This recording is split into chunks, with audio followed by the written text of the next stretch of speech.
Hi, welcome to Ikate's Crossing as we continue with He's Just Not That Into You.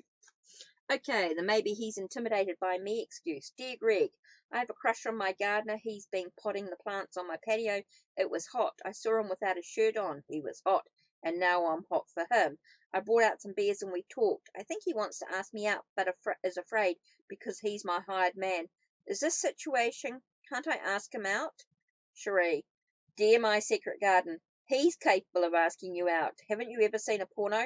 Hope he gets there before the pizza guy. But seriously, if he didn't pick up the vibe after the beer garden, it has nothing to do with you being his boss, big boss lady.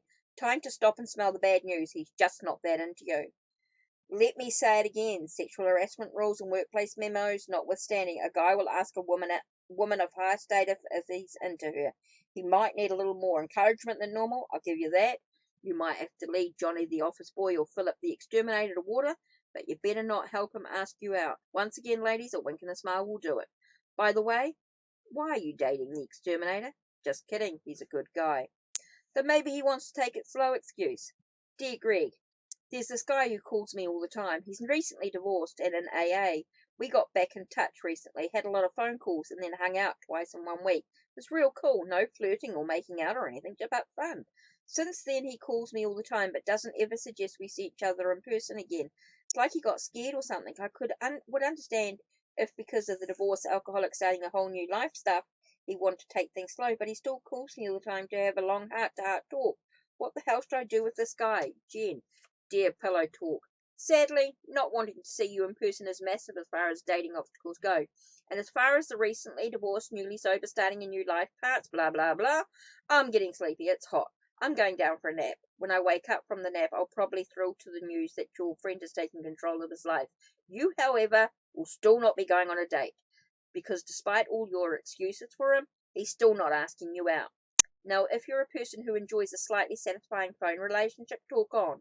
But at this point, it seems like he's just not that into you. Be his friend if you're interested at all, if you're at all interested on that level. But move your romantic inclinations into more suitable future husband. If a guy truly likes you, but for a personal reason he needs to take things slow, he will let you know that immediately.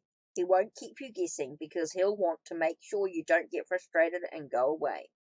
But he gave me his number excuse. Dear Greg, I met a really cute guy at a bar this week. He gave me his number and told me to give him a call sometime. I thought that was kind of cool, that he gave me a control of the situation like that. I can call him, right? Lauren. Dear control freak, did he give you control, or did he just get you to do the heavy lifting?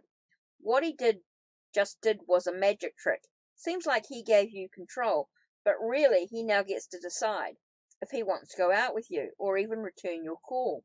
Why don't you take Copperfield's number, roll it in a newspaper, pour milk in it, and make it disappear? Give me a call, email me, tell Joey we should all hang out sometime. Don't let him trick you into asking him out. What men want you, they do the work. I know it sounds old school, but when men like women, they ask them out. The maybe he forgot to remember me excuse. Dear Greg, okay, Greg, listen to this one. I was at a conference for work and met a guy from another branch of my company. We hit it off immediately. He was just about to ask for my number, I swear, when the big blackout of 2003 happened. In the mayhem, I didn't get to give him my number. I think the big blackout of 2003 is a good enough excuse to call him, don't you think? It's only common courtesy for me to check up on him, right? If I don't call, he'll probably be going to be all sad, thinking that I'm just not that into him. Judy. Dear Judy Blackout. The city blacked out, he didn't. You said you worked for different branches of the same company. Certainly he wouldn't have had to break a sweat to scroll through the company staff roster or into office email listing to find you. And should he not be as resourceful as you are, I imagine that he has a mother, sister, or female friend that could show him how, if he was really interested. P.S. Shame on you for using an Eastern Seaboard disaster as an excuse to call a guy up.